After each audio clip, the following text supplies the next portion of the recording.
My dad stood at the head of the table, raised his glass, and said it loud enough for everyone to hear. One daughter became a doctor. The other one cleans houses. Then he laughed, and the 12 people around that table laughed right along with him. My 9-year-old daughter was sitting right beside me. She grabbed my arm and whispered, "Mommy, is cleaning houses something bad?" That was the last Thanksgiving I kept my mouth shut, because what I said next, right there in front of everyone, changed things permanently. Changed my father. He has never once hosted a holiday dinner since. But before I tell you what happened that night, you need to understand the 6 years that led up to it, and why the man my father spent all evening trying to impress was actually the one person in that room who already knew exactly who I was. Before I go on, if this story is hitting close to home for you, please hit like and subscribe. Leave me a comment telling me where you're watching from and what time it is there. I genuinely want to know. My name is Sarah Whitfield. I'm 32, I'm a single mom, and for the last 6 years, my family has referred to me as the cleaning lady. Let me take you back to the spring, 6 years ago, the week I drove home with 2 bags and a 2-year-old strapped in the back seat. The drive from Ashford to Claremont takes about 2.5 hours if you don't stop. I stopped 4 times. My daughter kept crying. She was 2. She didn't understand why Daddy wasn't in the car with us. Honestly, I didn't either. My ex-husband left on a Monday. By Wednesday, he'd cleaned out our joint account. By Thursday, he'd filed from his parents' address. By Friday, I was standing on my parents' doorstep, holding a diaper bag and the last shreds of my dignity. My dad opened the front door. He looked at my bags, then at me, then at my daughter, Maya. "The guest house out back is open," he said. "This is short term. Don't make it a permanent situation." No hug, no "are you okay?" Just conditions. The guest house was small, maybe 300 square feet. 1 bedroom, a tiny kitchen, a bathroom where the hot water ran out after 4 minutes. But it sat on my parents' property, and there was no lease, no agreement, just my father's word. At the time, I didn't think that would matter. Within days, I was knocking on doors, cleaning homes for $15 an hour, while a neighbor down the street watched Maya. I scrubbed showers, mopped floors, reorganized pantries for women who had the exact life I had imagined for myself. That same month, my older sister Diane finished her cardiology residency. My parents threw a celebration dinner for nearly 20 people. I showed up late because I was still washing bleach off my arms at a client's house across town. My dad didn't miss it. He stood at the head of the table and said, loud enough for every single guest to hear, "Sorry, Sarah's late. She was scrubbing someone's bathroom floor." People chuckled. Diane stared at the table. I sat down and said nothing. That was the first time. It would not be the last. The thing is, the comments didn't start when I moved back home. They started long before I ever left. Growing up, Diane was the one who got private tutoring, summer enrichment programs, campus tours of top universities. When she got into medical school, my father took out a second mortgage to cover her tuition. Not a second thought, not a single hesitation. When it was my turn, he sat me across from him at the kitchen table and said, "A community college education is enough for someone like you."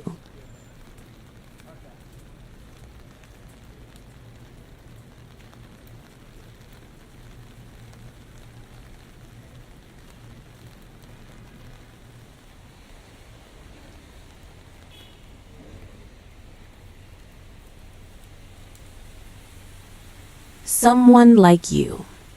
I still hear those words. I attended Ridgecrest Community College. I paid my own way, waitressing on weekends, cleaning the church every Sunday morning, babysitting for neighbors. I graduated in 2 years with honors. Not one person came to watch me walk. At every family holiday, my father introduced us the same way. "This is my daughter, Dr. Diane Whitfield Carson." Then, almost as an afterthought, "And this is Sarah." Not Sarah who paid her own way, not Sarah who's raising a daughter alone. Just Sarah. My mother never corrected him. When I brought it up, she would press her fingers to her temples. "Your father just wants to be proud of his family, Sarah. You're being too sensitive." Here's something nobody at those dinner tables knew. Diane's medical education cost close to $400,000. My dad covered about half. The rest were federal loans. $170,000 in debt that Diane was quietly carrying while everyone called her the successful one. But image was everything at our table, and my image had already been decided for me, or so they thought. It happened the way most things happen when you're desperate.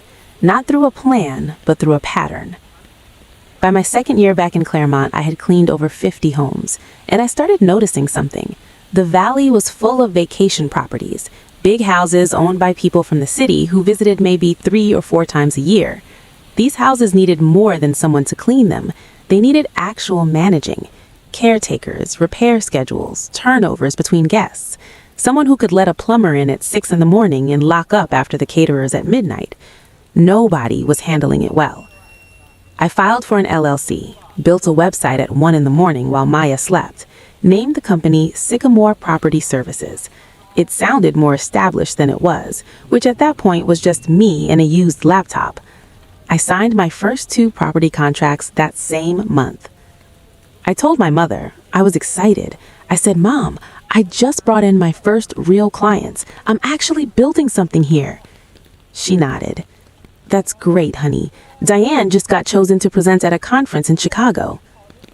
I stood in her kitchen holding my phone with the signed contract still open on the screen, and I finally understood, completely and permanently, that nothing I built was ever going to mean anything in this house. I could discover a cure for something, and my mother would ask if Diane had gotten there first.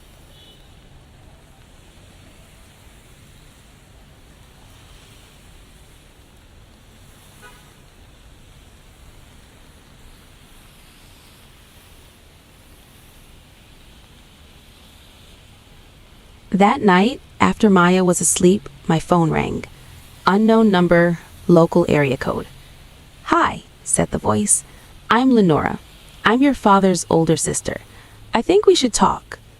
I nearly dropped the phone, because in our family, Lenora Burke was a name nobody said out loud. My father had a sister, past tense in his version. Lenora had left her husband years before that call. In a town like Claremont, where the church social committee still ran half the community calendar, that was enough to become a scandal. But Lenora didn't leave town. She stayed. She opened a small antique shop on Millbrook Avenue, lived alone, and did not apologize for any of it. My father cut her off completely, told us she was an embarrassment. I hadn't spoken to her in over 10 years. We met for coffee the following week. Her shop smelled like cedar and old paper. She didn't waste time. "I heard about you from a mutual client," she said, "a woman whose cabin you've been managing. She could not stop talking about you." Then she set down her cup. "I want to put money into your company. $12,000. Not a loan, a stake, because someone should have believed in you a long time ago." I stared at her. $12,000 was more than I'd made in the past 3 months combined. "I'm not doing this to get back at your father," she added. "Then why?" "Because I know what it feels like to be written out of a family for choosing your own life." She looked at me steadily. "Sound familiar?" I took the money, hired 2 part-time people, started running things like an actual business. Before I left, she said something I've never forgotten. "Family should be a refuge, Sarah, not a trap you can't escape from." Then she paused. "There's something about your father I know that you don't, but you're not ready for it yet." I drove home with more questions than answers and a check that was about to change everything. 2 years. That's how long things stayed quiet. By 27, I had 6 employees, 10 properties under management, and a real reputation in the valley. Sycamore was still relatively small, but it was real. I put every dollar back in, bought a proper work van, printed business cards with a logo. Maya helped pick it out, a white sycamore leaf on deep green. I was still living in the guest house, still on my father's land, still with nothing in writing. That's when my dad decided to remind me of that. It was a Sunday dinner, just family. Roast chicken, roasted vegetables, Diane and her husband Marcus across the table, Maya coloring in the corner. In the middle of the meal, my father set down his fork. "That back property is worth real money now," he said, easy, like he was talking about the weather. "I may need to make some changes back there." I looked up. "What kind of changes?" "Don't worry about the details. Just know that nothing is set in stone." The table went quiet. Diane stared at her plate. Marcus took a long drink of water. My mother suddenly became very interested in the breadbasket. Nobody said a word, because when my father made a statement like that, it was never a conversation. It was a warning.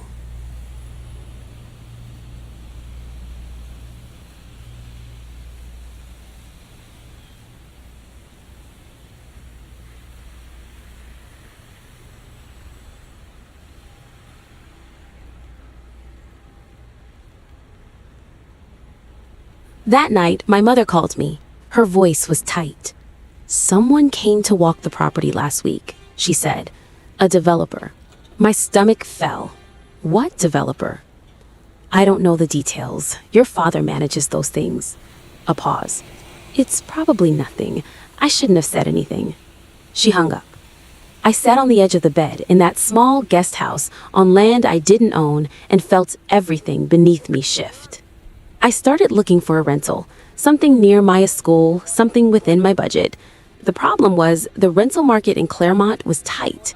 3-bedroom places near her school were almost impossible to find, and the ones available cost twice what I could afford without pulling from the business. My mother found out within days. Small town.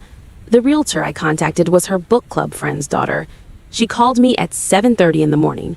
"You're looking at apartments?" Her voice was shaking. "You're going to take Maya away from this family." "Mom, I'm not taking anyone away. Your father will be crushed after everything we have done for you." I wanted to ask what exactly they'd done, but I let it go. That evening, my father called. No introduction, no preamble. "If you leave entirely." His voice was flat, like he was reading from a document. "Don't count on us watching Maya on weekends. Don't expect to be included in holidays." "Are you serious?" "I'm being straightforward with you." He knew exactly where to press. Maya called my parents every single night before bed.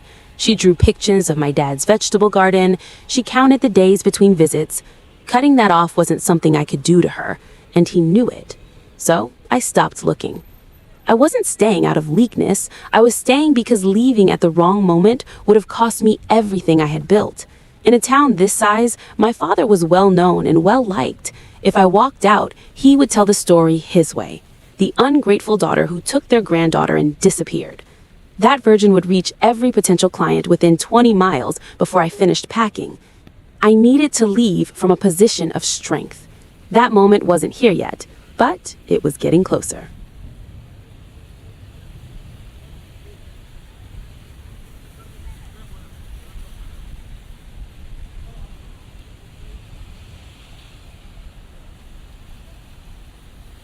The cracks started showing in Maya first.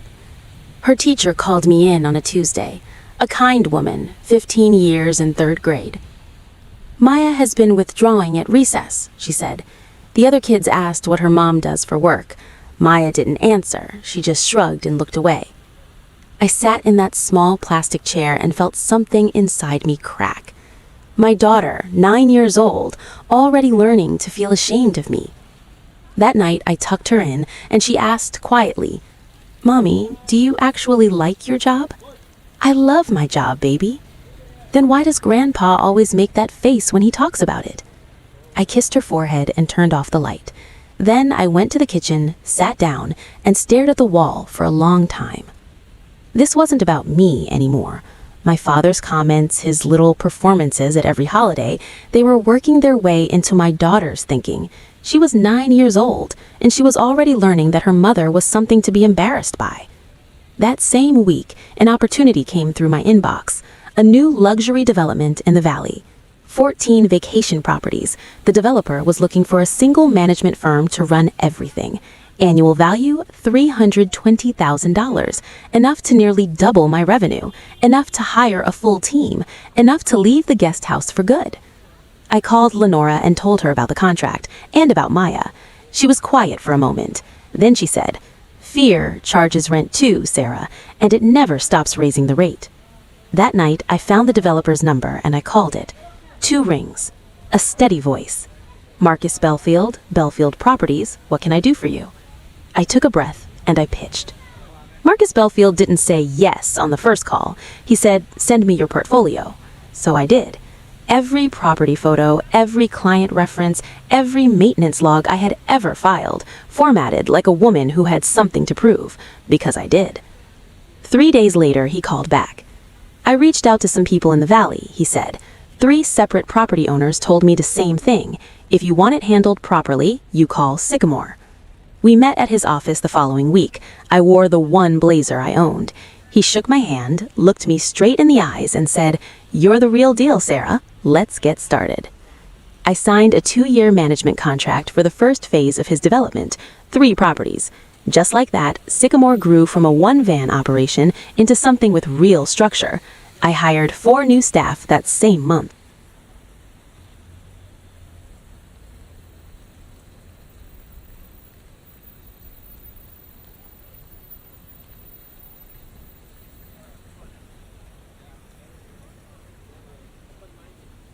That same week, at home, the other shoe dropped. My father called me to his study. The room smelled like pipe tobacco and leather. The room where decisions were announced, not discussed. "I need you to sign some papers," he said. "What kind of papers?"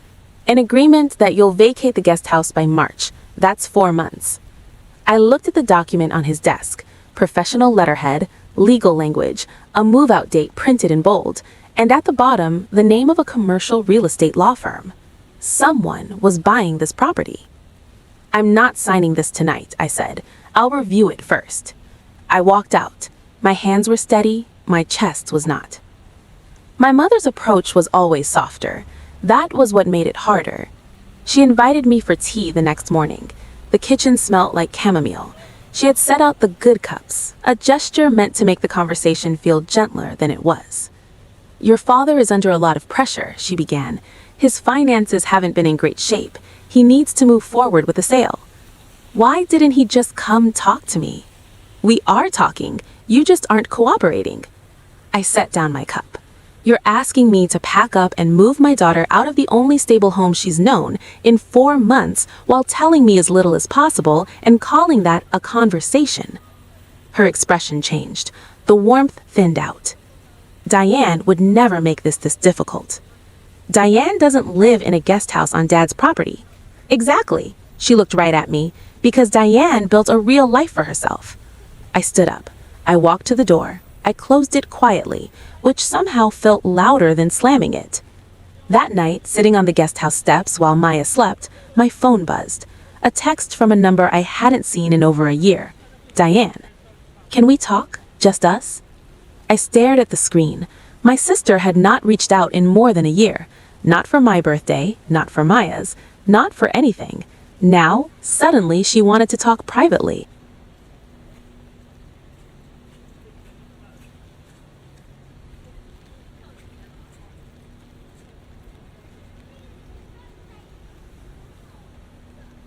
Something was wrong. I didn't know which part yet. We met at a coffee shop in Westbrook, far enough from Claremont that word wouldn't get back. Diane looked different. Not bad exactly, just smaller somehow. Tired. The polished confidence I had grown up watching her carry had softened into something that looked a lot like exhaustion. She ordered black coffee. I ordered the same. We sat near the window and neither of us spoke for a moment. Then she said it. "Marcus asked me for a divorce in July. We've been pretending ever since." I blinked. "Why are you telling me?" She looked down at her cup. "Because you're the only person in this family who knows what starting over actually looks like." I didn't expect that to land as hard as it did. My sister, the one everyone toasted, the one whose name opened every room, was sitting across from me in a quiet coffee shop asking how to survive. Then, quieter, "I know they've treated you differently. I never said anything. I should have." I didn't tell her it was fine, because it wasn't. "How much debt are you carrying?" I asked instead. She flinched. $160,000. Marcus handled the payments. If we split... She didn't finish. I could fill in the rest. She asked if I knew a good family attorney. I gave her the name of the one I had used 5 years before. She wrote it down carefully, folded the paper, put it in her bag, and for just a moment looked exactly like the scared 20-year-old I remembered from before her career turned her into a credential. I didn't feel sorry for her exactly, but I didn't feel any satisfaction either. I just felt worn out. Driving home, I thought about how strange it was. Both Whitfield daughters in separate coffee shops, trying to figure out how to survive men who had let them down. And then I thought, if Diane was also struggling, why had our parents needed this perfect image so badly? Why had they spent decades constructing a showroom version of a family when nobody inside it was actually okay? Is that love, or is it just fear of what other people might say? I genuinely want to know what you think. Leave it in the comments. 3 months before Thanksgiving, the call came. Sycamore had grown, 14 employees, 17 properties across the valley. Revenue had crossed $2 million for the first time that year, and I was running something real: scheduling software, uniformed crews, quarterly client reviews. The woman who used to scrub bathtubs for $15 an hour was now signing contracts over lunch. My family had no idea.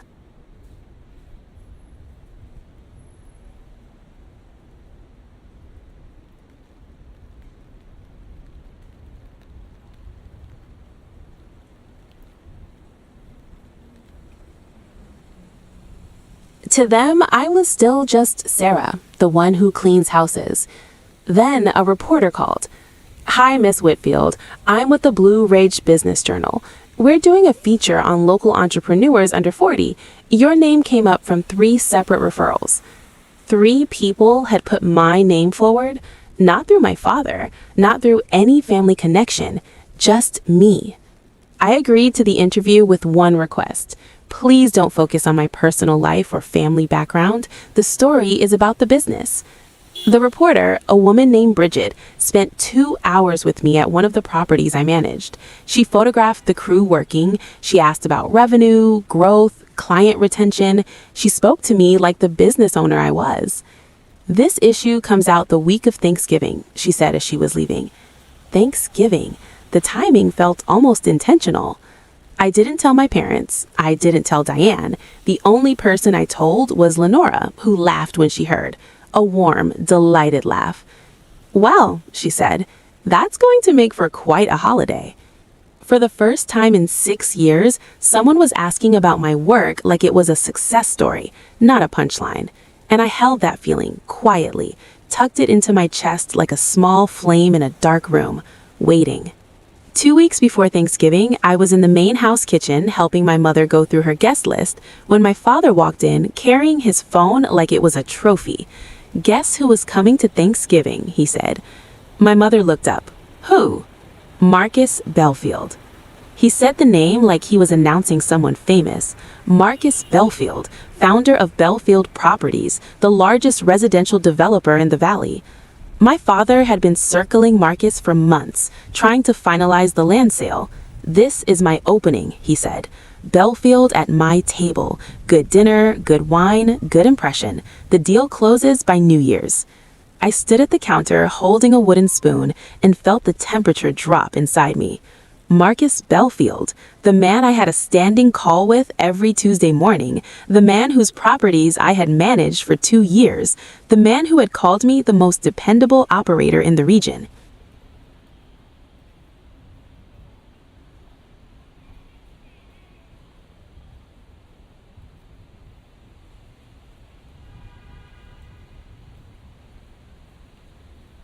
My father had never once asked the name of my company, never visited my office, never looked me up. And Marcus had no reason to connect the woman who ran Sycamore Property Services with the same woman sleeping in a small guest house behind her father's house. 2 separate worlds, about to meet at the same dinner table.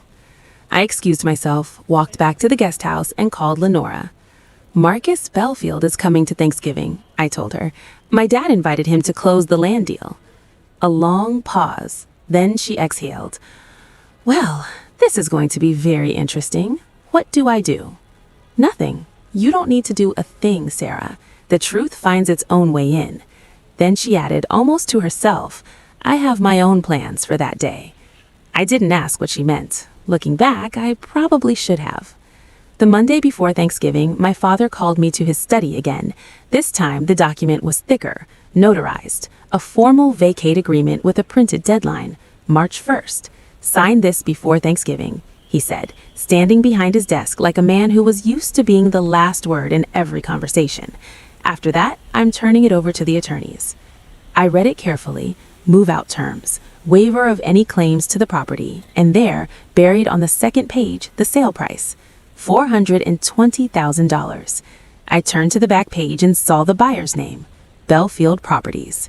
My father was selling this land to my biggest client, the same man coming to Thanksgiving dinner, the same man who had been told the guest house was empty.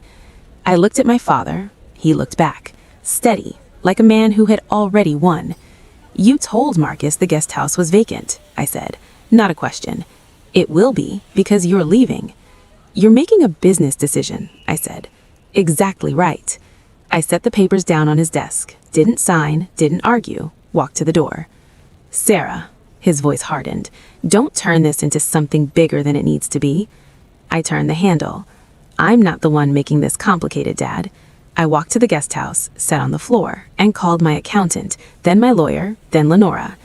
Thanksgiving was 5 days away, and for the first time in 6 years, I wasn't dreading it. I was ready.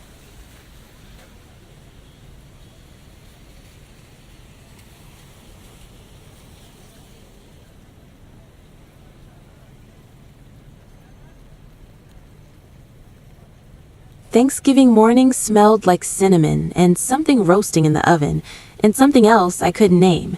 Maybe tension, maybe relief, maybe both. I woke up early, dressed Maya in her burgundy corduroy dress, the one with the little buttons down the front. She spun around in front of the mirror. "Do I look good, Mommy?" "You look wonderful." "Will Grandpa be kind today?" I crouched down and tucked a piece of hair behind her ear. "I don't know, baby, but I'll be right next to you the whole time." By 9, I was in the main house kitchen, apron on, hair back, hands inside a turkey, same as every year. My mother had assigned the cooking to me because, as she put it, Diane needs time to get ready. As if cooking a 20-pound bird and 4 side dishes from scratch didn't require getting ready. Diane arrived just after noon. Blowout, gold earrings, a cream cashmere sweater. Her husband Marcus trailed behind her carrying a bottle of wine, like a man carrying something he no longer wanted to hold. Guests arrived. My aunt and uncle, neighbors from 2 doors down, the pastor and his wife, a couple from my father's civic group. And then at 12:30, a black SUV pulled into the driveway. Marcus Belfield and his wife, Claire. My father practically ran to the door. "Marcus, welcome, welcome. So glad you're here." Marcus came inside, calm and composed. He scanned the room. Then he saw me standing in the kitchen doorway, apron on, flour on my hands, hair damp at my temples from 3 hours of cooking. My mother appeared beside me. "Oh, that's Sarah, our younger daughter. She helps out around the house." Marcus nodded politely. Something crossed his face briefly. Then my father guided him toward the back door to walk the land. My land. Dinner started at 2. 14 people around a table set with my mother's best china, white plates with a thin gold border that only came out on holidays. Candles lit, napkins folded, everything arranged to look like a family that had everything together. My father stood at the head of the table and tapped his glass. "I want to give thanks," he said, his voice carrying that warm, rehearsed tone he kept for company. "For this home, for this family, and especially for Diane, Dr. Diane Whitefield Carson, who makes us all so proud." Applause, automatic, like the kind you give at the end of a speech you've heard before.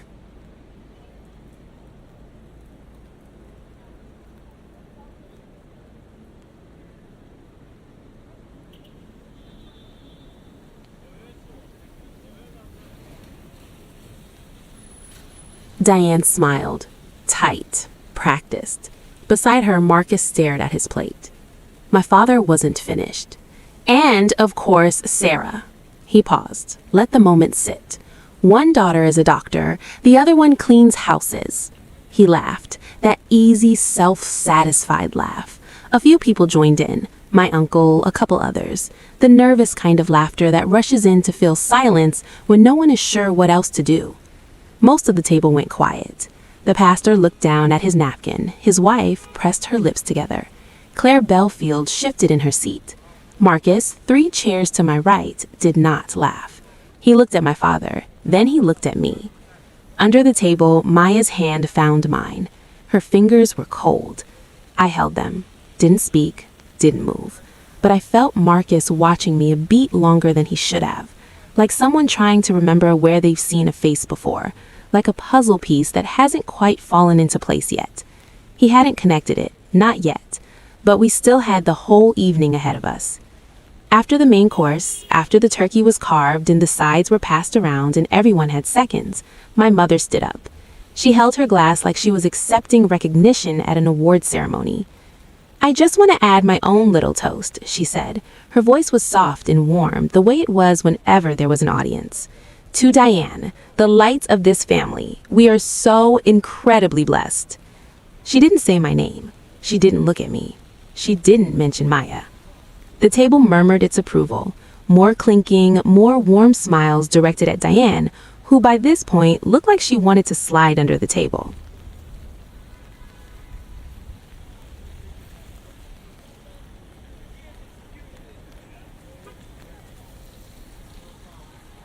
And then, in the quiet after the glasses were set down, came a small voice.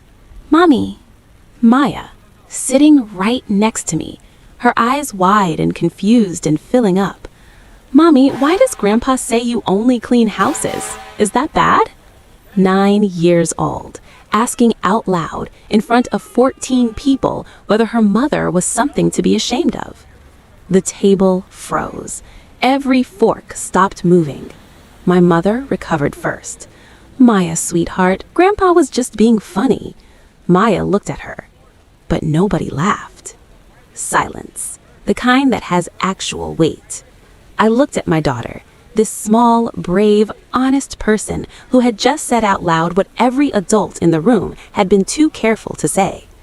I looked at Marcus Belfield, who was watching with an expression I couldn't quite read. I looked at my father, still standing at the head of the table, glass in hand, smile gone. And something inside me, something that had been pressed and stretched and stepped on for 6 years, for 20 years, for as long as I could remember, broke free. Not apart, free. I set my napkin on the table, pushed back my chair, stood up. Every head turned. I looked at Maya first. "Cleaning houses is not something to be embarrassed about," I said. "Any honest work is honest work." My voice was level, the way I speak to clients, not the way I used to speak to my father. But since Grandpa brought it up, let me tell you what I actually do. "Sarah," my father's voice went sharp, "sit down. This is not the right moment." "You made it the right moment, Dad." I didn't raise my voice. I didn't need to. "You stood up in front of 14 people and told them who I was. Now I'm going to tell them who I actually am." The room had no air in it.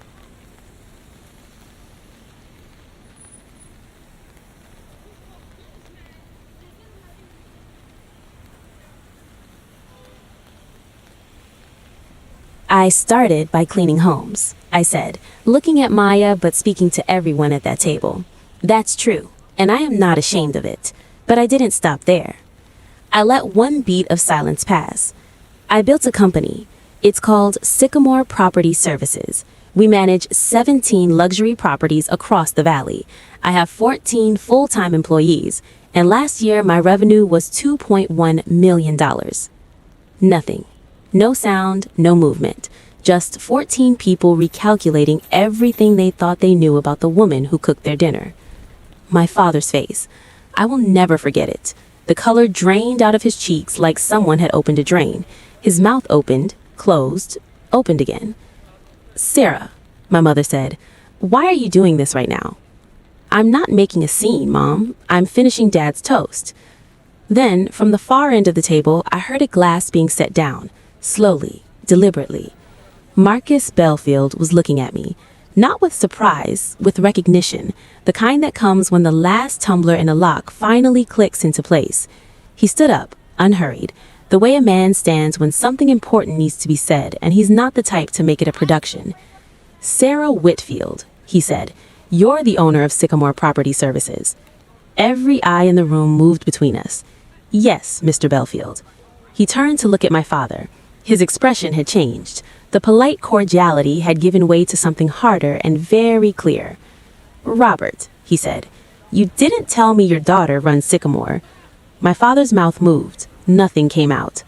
"She has been managing my entire portfolio for 2 years, 3 full-service contracts." Marcus's voice was even, factual, the way someone speaks when they're choosing every word because the wrong ones would cause real damage. She is one of the best operators I've worked with in this region." My father gripped the back of his chair. "I didn't know." "You didn't know?" Marcus repeated it without inflection. Not a question, a verdict. "Robert, last week you told me your younger daughter was still figuring things out." The table inhaled. "Still figuring things out," my uncle repeated under his breath. My aunts covered her mouth.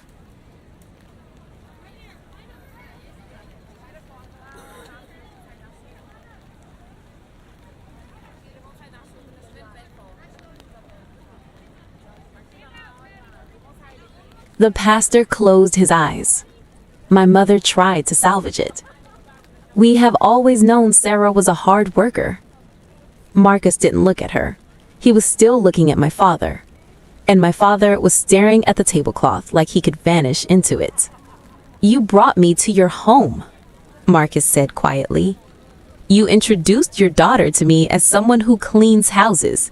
And she has been the person I trust with a portfolio worth more than this entire neighborhood." Nobody spoke. Nobody moved. I didn't feel victorious.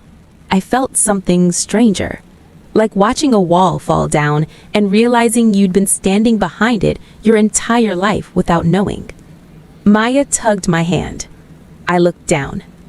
"Mommy," she whispered, "is that the man from your Tuesday calls?" I almost laughed. "Yes, baby, that's him." The doorbell rang. The timing was so exact it almost seemed planned, but it wasn't. Lenora had always had a sense for the right moment. It was probably the only thing she and my father ever had in common. My mother went to the door. Her face went pale. Lenora Burke stood on the front porch in a deep blue coat, holding a bottle of wine in one hand and a magazine in the other. Her silver hair was pinned back. She was smiling the way a woman smiles when she has been waiting a long time for exactly this moment. "What are you doing here?" My father's voice cracked. "You weren't invited." "I know." Lenora stepped inside. Her eyes swept the room. The frozen guests, the scattered silverware, the 14 faces that looked like they had all forgotten how to breathe at the same time. "But I brought something for my niece." She walked past my mother, past my father, straight to the table. She laid the Blue Ridge business journal flat on the white tablecloth, right between the cranberry sauce and the gravy boat. Then she opened it to the feature spread. A full-page photograph of me standing outside a stone estate, arms crossed, the Sycamore logo on the van behind me. The headline read, "Sycamore Property Services: How a Single Mom Built a $2 million Business from Scratch." The magazine went around the table. My aunt, the pastor and his wife. Claire Belfield read it twice. My father's colleague held it up like she was inspecting something rare. My father stood at the head of the table and watched everything he had built that evening collapse.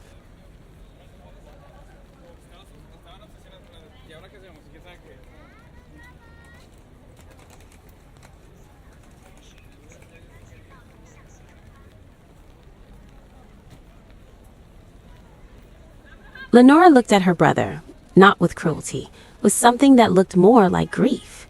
"You spent so much time being embarrassed by your daughter that you completely missed what she became."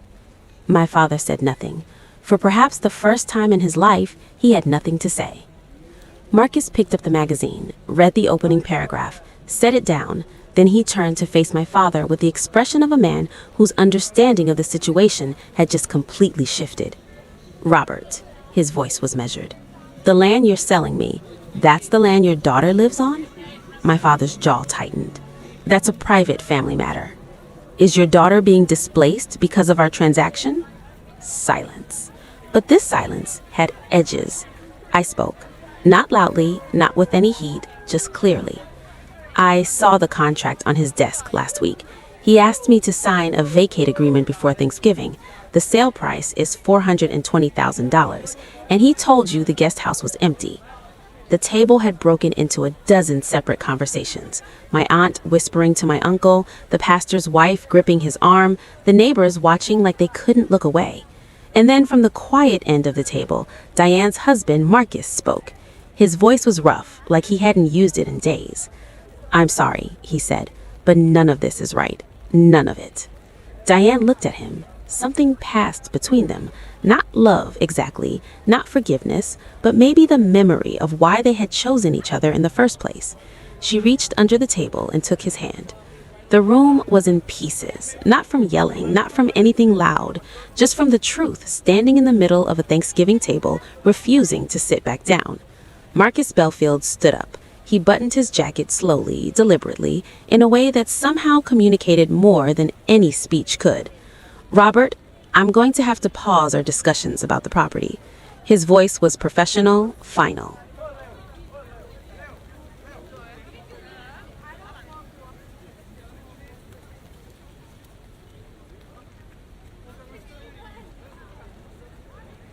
Everyone in that room understood what pause meant. My father tried. "Marcus, let's step somewhere private." "We've been having private conversations." Marcus straightened his cuffs. "It seems like that's been the problem." He turned to me, a single, brief nod. Professional, one business owner to another. "Sarah, I'll be in touch Monday. We have things to discuss." "Yes, thank you." He placed his hand gently on his wife's back. She stood, collected her bag, and they walked out the front door without a backward glance. Within 10 minutes, the pastor and his wife had quietly excused themselves. "Early morning tomorrow," David said, but the look he gave my father on the way out was not a warm one. The neighbors followed, then my father's colleague and her husband. The excuses cycled through. Long drive, early start, a headache. Until the table that had held 14 people was down to 6. My father sat at the head of an empty table. His glass was still full, his plate untouched. The man who had opened the evening with a toast and a laugh now sat in a silence so complete you could hear the candles burning down. $420,000 gone. His standing in a community that ran on reputation shattered. Not because I attacked him, not because I set out to humiliate him, but because I told the truth. And the truth does what it always does when enough lies have been built up around it. It walks in and introduces itself. The house was quiet, dishes untouched. 6 people in a room that felt emptier than empty. I lifted Maya from her chair. She wrapped her arms around my neck and rested her head against my shoulder the way she used to when she was 2, back when I carried her into this house with nothing. I walked to where my father and mother sat, not close, just close enough. "I'll be out of the guest house by the end of the month." My father looked up. "Not because you're making me," I said, "because I should have left a long time ago." "Sarah," his voice had lost something, the size of it, the certainty. "I didn't mean for things to go this way." "You didn't mean to get caught. There's a difference." He didn't respond. I looked at Diane. She was sitting with her hands flat on the table, mascara slightly smudged, her husband's arm just touching hers. She met my eyes and gave a small nod. No words necessary. I walked to the front door.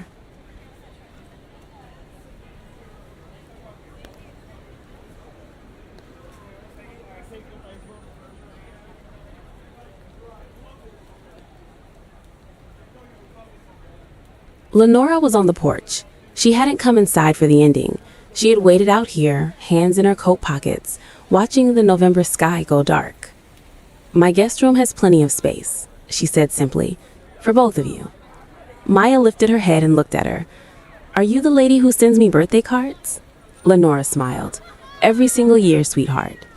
I strapped Maya into her car seat, closed the door, and sat behind the wheel. In the rearview mirror, the house got smaller. The porch light came on. No one came out. I took a full breath, the deepest one I'd taken in years. In a town like Claremont, you don't need social media. You have church. By Sunday, 3 days after Thanksgiving, the story had touched every pew, every coffee hour, every parking lot conversation after the service. 14 guests meant 14 households, and each of those households told 5 more.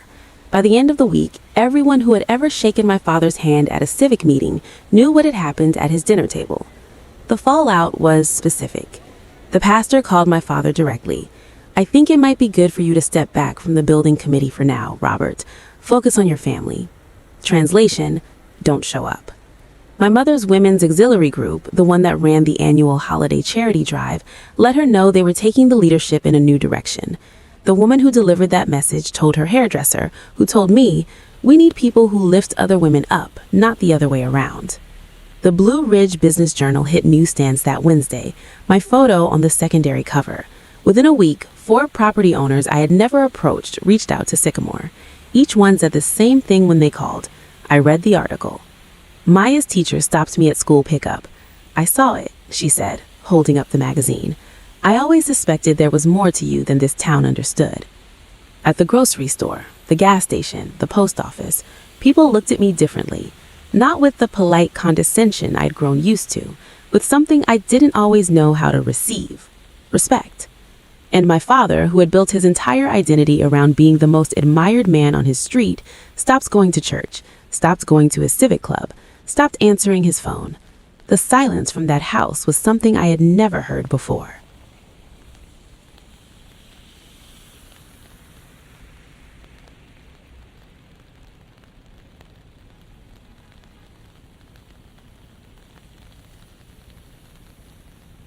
Diane called 2 days after Thanksgiving, not to make excuses for our parents, not to smooth anything over. "Marcus filed the paperwork," she said. "I told Mom and Dad last night." "How did they take it?" A pause. Mom said, "This can't be happening. First Sarah, now you." Her voice cracked slightly on the word first, like she was hearing it clearly for the first time. Not concern, just accounting. Patricia wasn't grieving her daughter's pain. She was counting what she stood to lose. And Dad? Nothing. He just sat there. I think he's run out of speeches. I pictured it. My father at his desk, a man who had spent decades performing fatherhood for an audience and had never quite learned how to do it when no one was watching. Diane started calling more after that. Short calls at first, awkward and honest in equal measure. "How did you do this at 24?" she asked one night. "Badly, but I did it anyway." She laughed. A real one, the kind I hadn't heard from her since we were teenagers, sharing a room and whispering past midnight. "I always thought you were the brave one," she said quietly. "I was just the one who ran out of other options," I told her. "You had a stage to perform on. I didn't." She went quiet for a moment. "That's all it ever was, wasn't it? A performance." "It took me a long time to understand that," I said. We weren't suddenly close. Too much silence had built up between us for that. But something had shifted, like 2 trees that grew in completely different directions and then discovered their roots had been touching underground all along. It wasn't a tidy ending. It was a Tuesday night phone call. And honestly, that was enough. The call I didn't expect came 2 weeks after Thanksgiving. I was washing dishes in Lenora's kitchen when my phone lit up. "Dad." I dried my hands, answered. "Sarah." His voice was quieter than I had ever heard it, smaller. "Hi, Dad. You've made your point. Can we put this behind us?" I leaned against the counter.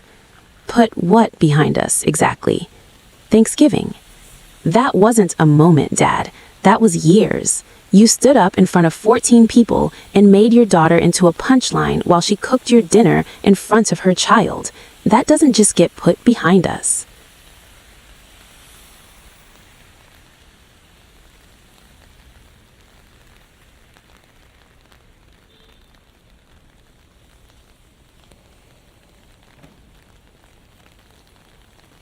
Silence. Long enough to hear the old clock ticking in his hallway, the one that had been there since I was small. "The land deal is finished," he finally said. "Marcus pulled out. I'm in a difficult spot financially." I closed my eyes. Part of me wanted to help. The part that remembered him running beside my bike in the driveway, hand on the back of the seat, holding on until I told him I was ready, and then letting go exactly when I asked him to. But I wasn't going to rescue a man who had spent 6 years pulling me under. "When you're ready to actually talk," I said, "I'll be here. But I won't sit at another table where my daughter learns to feel ashamed of me." He didn't respond.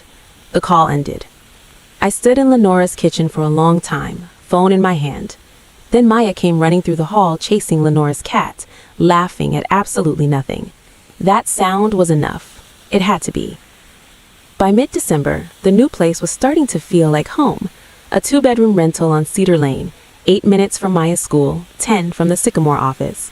Not large, clean, quiet. hours. The first morning, Maya came padding into the kitchen in her pajamas carrying a stack of photographs. She had cut them from the family album I'd brought. The guest house, the garden, the front porch of my parents' house. She taped one to the refrigerator. It was from Easter 2 years ago, Maya on my father's lap, both of them laughing. I looked at it for a long time. She had included everyone, her grandparents, Diane, even Marcus. She hadn't erased anyone. I didn't take it down, because boundaries aren't about pretending people don't exist. They're about deciding how close you let them stand. That week, Marcus Belfield called, not about the property, about the business. "I'm expanding," he said. "2 new developments in Rockingham County. I want Sycamore to manage both. And I've referred you to 2 colleagues." By January, revenue projections for the coming year hit $3.2 million. I hired 3 more people, moved from a converted spare room into a proper office on Main Street with the Sycamore logo painted on the front window. Lenora came over every Sunday. She'd bring something baked, sit on the floor with Maya, and help build elaborate structures out of building blocks that defied all logic but delighted everyone. One Sunday, Maya looked up from what she was building and said, "Mommy, I told my friend today that you run a whole company." She said, "That's really cool." "What did you say?" I said, "I know. She's my mom."